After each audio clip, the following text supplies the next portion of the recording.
All right, so this is going to be the remainder of chapter 20 in the first book of Samuel. Rapid fire, heavy language, very biblical. So if you're not comfortable with that, probably go watch The Bachelorette or something like that.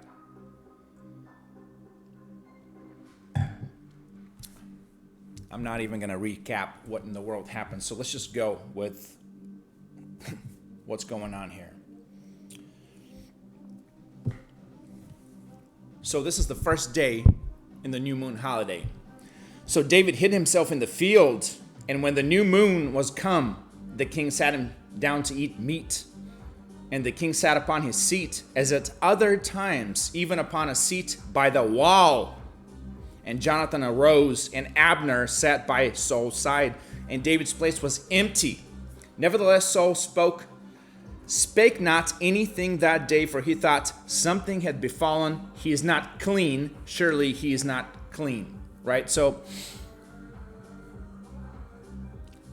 big festivity here. David is completely MIA. He's missing, right? So King Saul is obviously attempting to kill him, but David is missing. So the first day, King Saul is like, okay, that's fine. He's unclean. And there's, I'm not going to go into the law right now, but there are various reasons why someone is not clean. Number one, touch the dead animal. Well, that's bad, but had intercourse with a woman, etc., right? So King Saul essentially excuses David day one. One of the things that I want to talk about here, though, is that Abner sat by Saul's side. So Abner is the captain of the host. He's the big dog in the military, right? He's the big dog. He sat by Saul's side. All right? That's one of the things that we need to talk about here. Or just mention, really. So what happens on day 2 of this big festivity? And it came to pass on the morrow, which was the 2nd day of the month, that David's place was empty. And Saul said unto Jonathan his son, Wherefore cometh not the son of Jesse to meat, neither yesterday nor today? And Jonathan answered Saul, David earnestly asked leave of me to go to Bethlehem, and he said, Let me go, I pray thee, for our family hath a sacrifice in the city. And my brother, he hath commanded me to be there. And now, if I have found favor in thine eyes, let me get away, I pray thee, and see my brethren. Therefore he cometh not unto the king's table. So at this point, what's happening is Jonathan is telling his father, King Saul, exactly what David told him to say. He's going to the annual sacrifice in Bethlehem, so therefore he's missing today, tomorrow, and period. Here's what happens next. Then Saul's anger was kindled against Jonathan, and he said unto him, Thou son of the perverse, rebellious woman, do not I know that thou hast chosen the son of Jesse to thine own confusion, and to the confusion of thy mother's nakedness? For as long as the son of Jesse liveth upon the ground, thou shalt not be established, nor thy kingdom.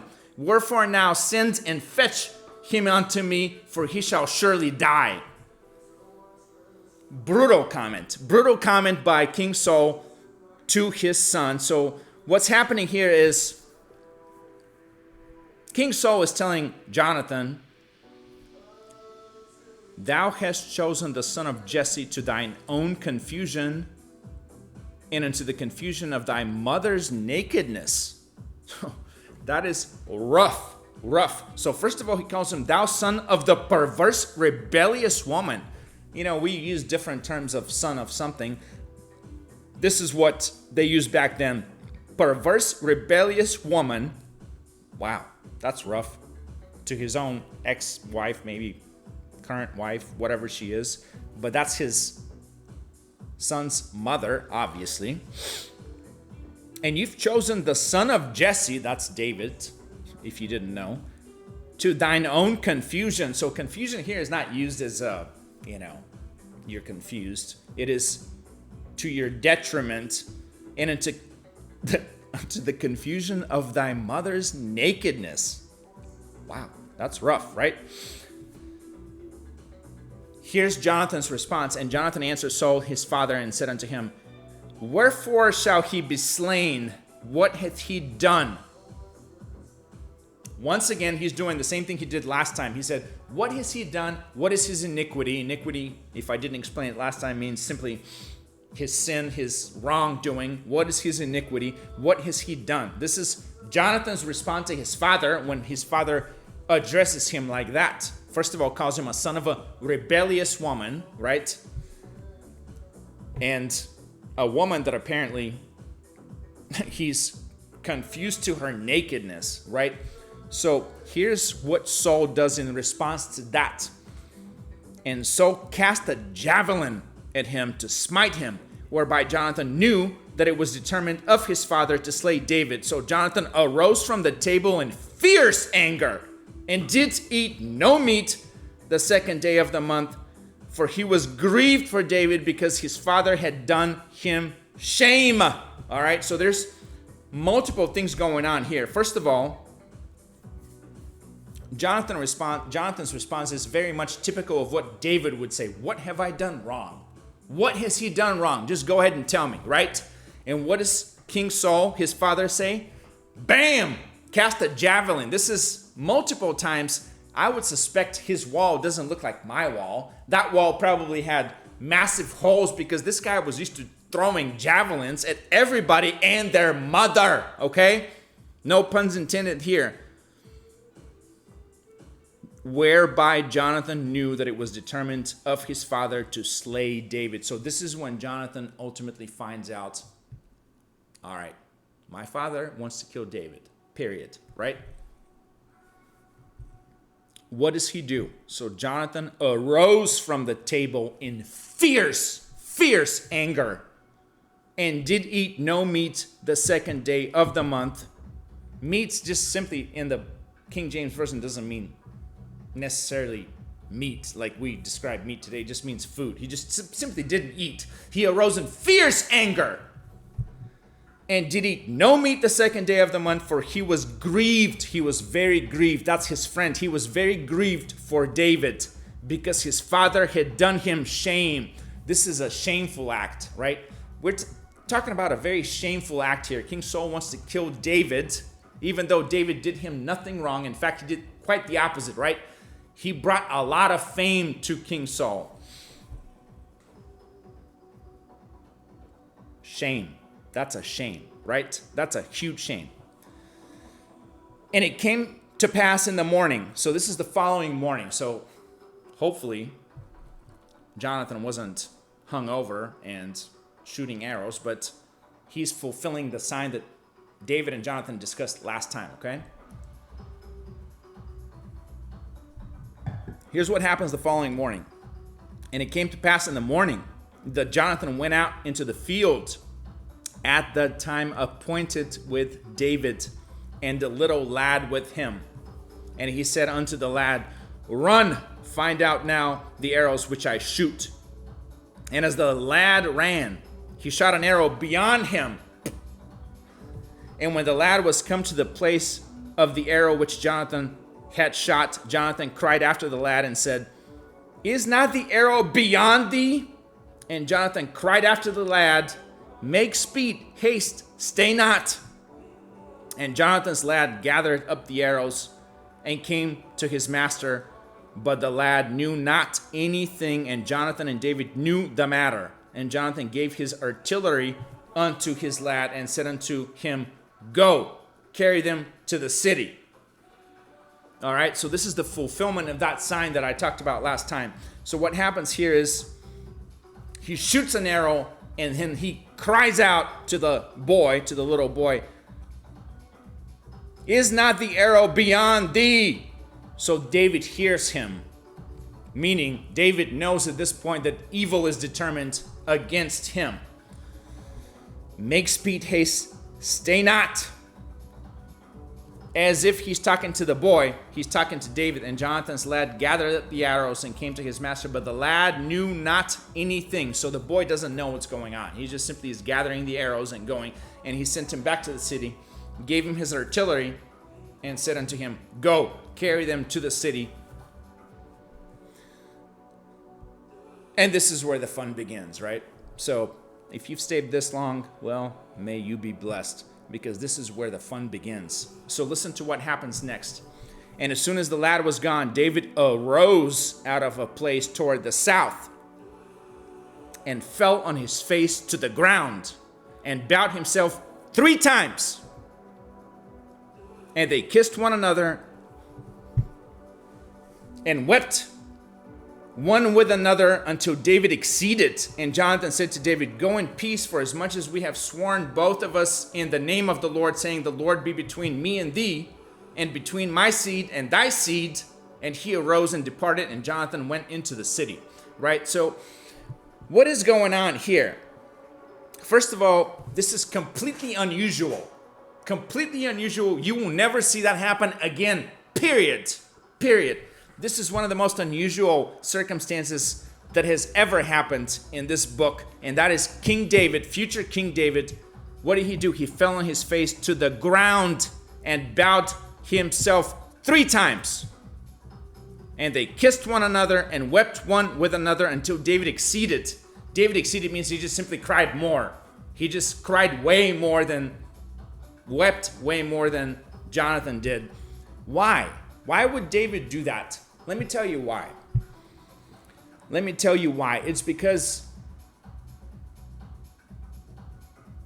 this is where we get into the fun part. David is a man of war. He's a man of God. David does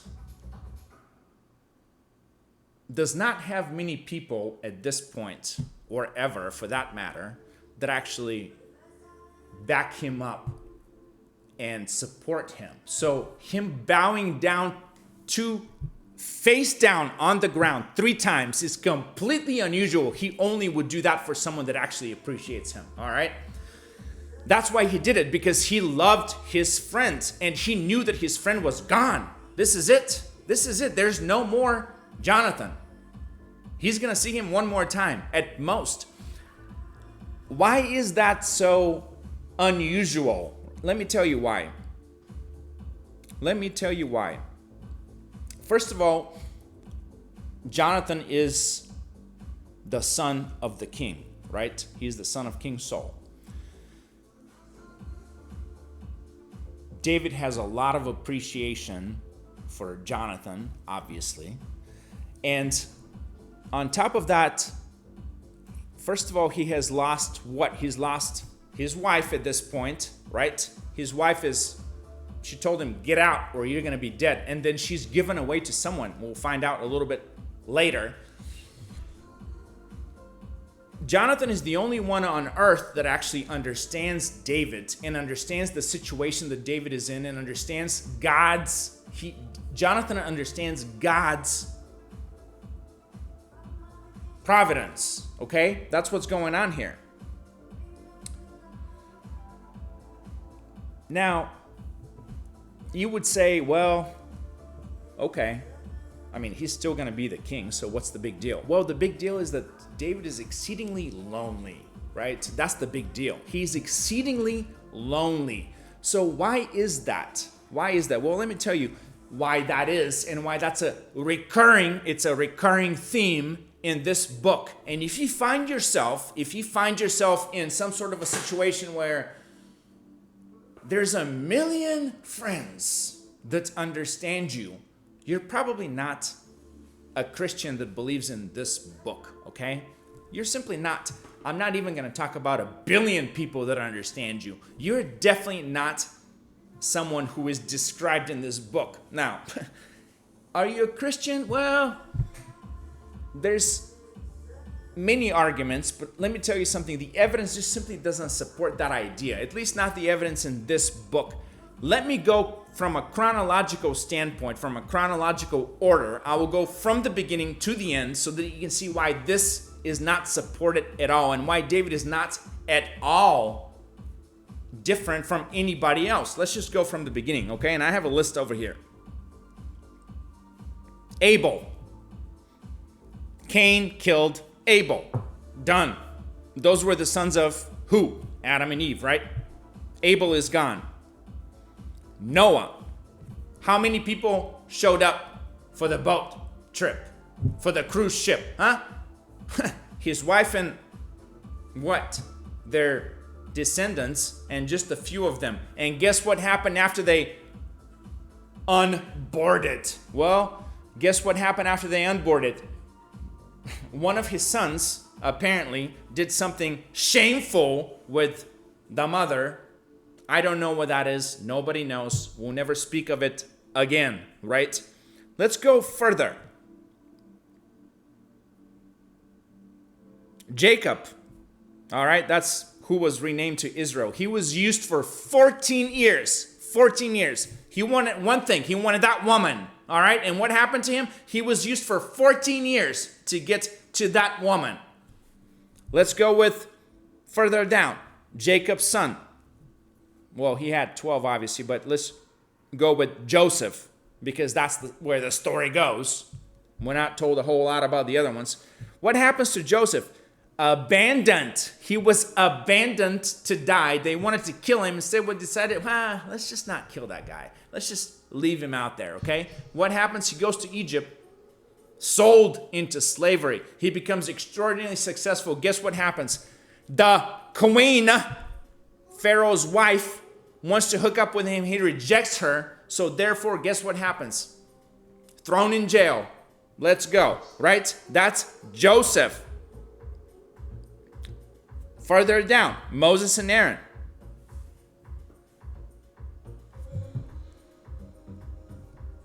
The entire congregation of people wanted to kill him. They wanted to usurp his authority. Moses was one man standing along with his brother, helping him out. And even their sister, Miriam, their sister, said, who is Moses? Until God withered her arm, and then Moses stepped in. Moses stepped in multiple times for these degenerates, okay? He stepped in multiple times for these degenerates. He saved them. His reward, he got frustrated. He didn't even get to see the promised land. Let's go further down. What about who came after Moses? Well, contemporaries, Joshua, right? Joshua and Caleb. Joshua and Caleb are the only two people out of a bunch of them sent to spy out the land that said, yep, let's go. Guess what the other one said? Oh, man, those people out there are giants. We can't do that. Fuck you. All right? That's what Joshua and Caleb said. And you know what? When Joshua and Caleb got into that promised land, they said, this belongs to me. So give me what I earned, right? This is probably the only time on, I don't know, there's going to be, they deserve that. Let's just put it this way. Caleb came up and said, when he was 80 years old, Caleb said, I am just as good of a fighter now as I was then. Give me my share, right? So he was rewarded the most beautiful land that is out there because he did not disobey the word of God. But they were, guess what? They were loners. Nobody else wanted to go in there because, the giants. Fuck you, man. What giants? What shit? God gave you all of this. Forget about that, right? Let's go further down. Who do we have after Joshua and Caleb? Rahab the prostitute. Rahab the prostitute is, of course, mentioned 1,000 years later because she got it, right? She got it. She was like, okay, I know. This is what God has decided. Here it is. I will let you out. You go your own way. Just save my family. So she was a loner, just herself, right? Let's go further down.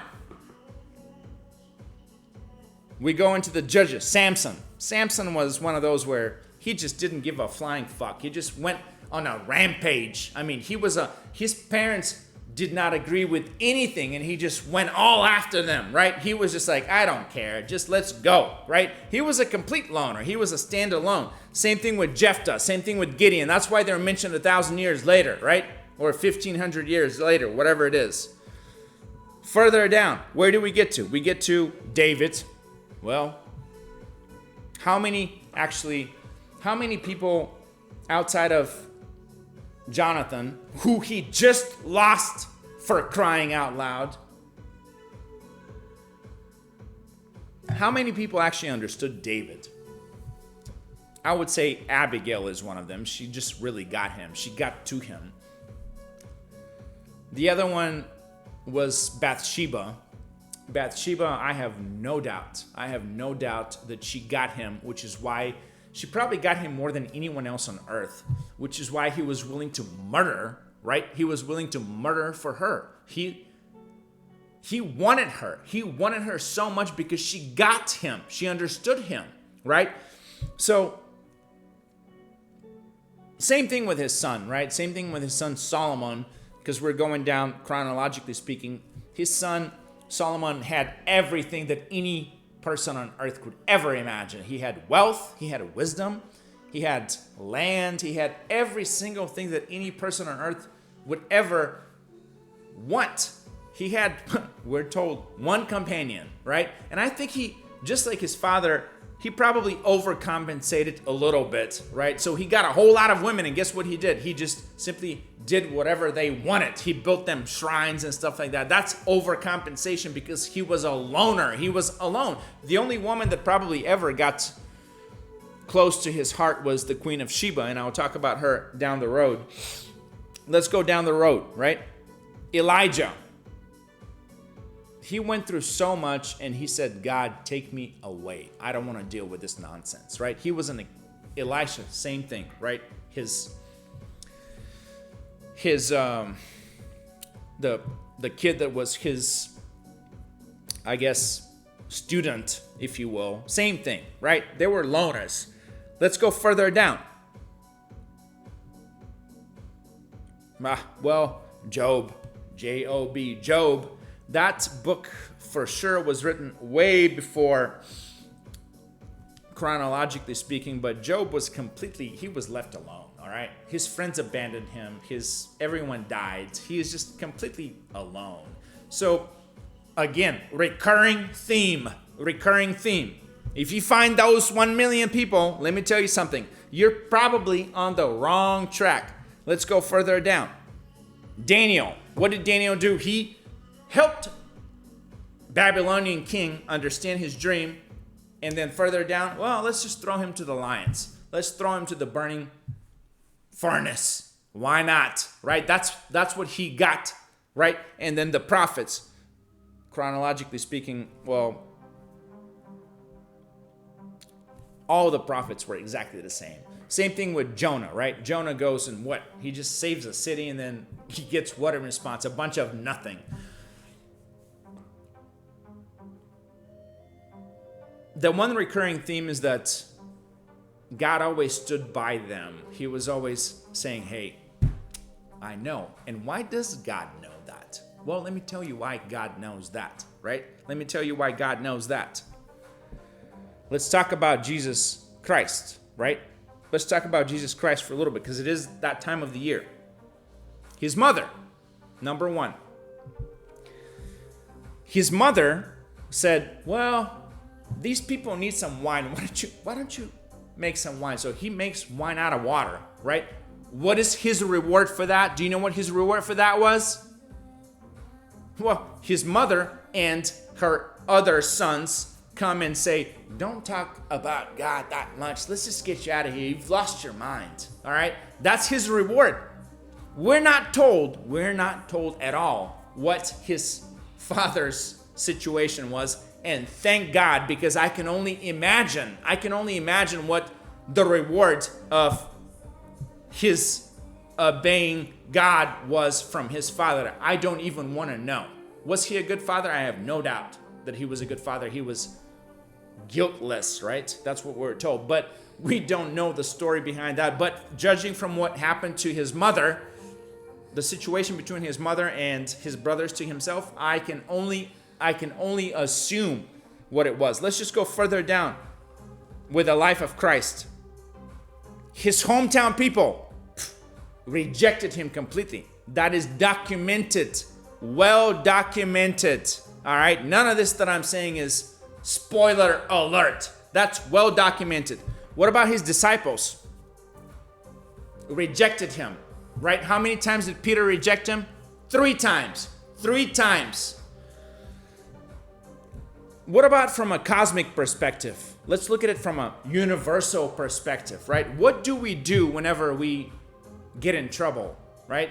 Say 9/11, Congress gets together and then they sing to God, "Oh, God, save us, help us." What happens whenever everything is going well? Does anybody thank God?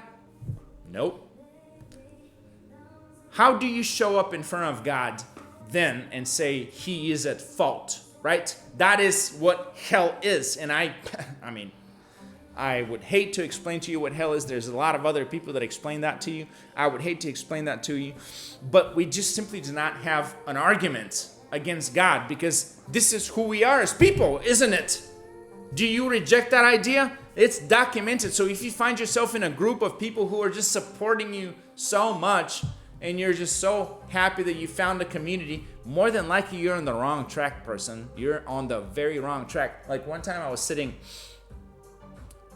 at this restaurant and here comes this guy, right? And we're talking about, for whatever reason, churches and stuff like that. And he's like, "Well, yeah, I go to this church and of course I know that church." And he's like, "Well, I go there for business."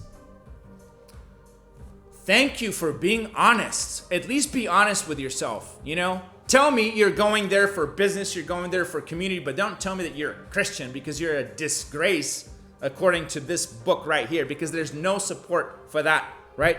That's the whole idea behind that. So, anyway, Merry Christmas, I guess.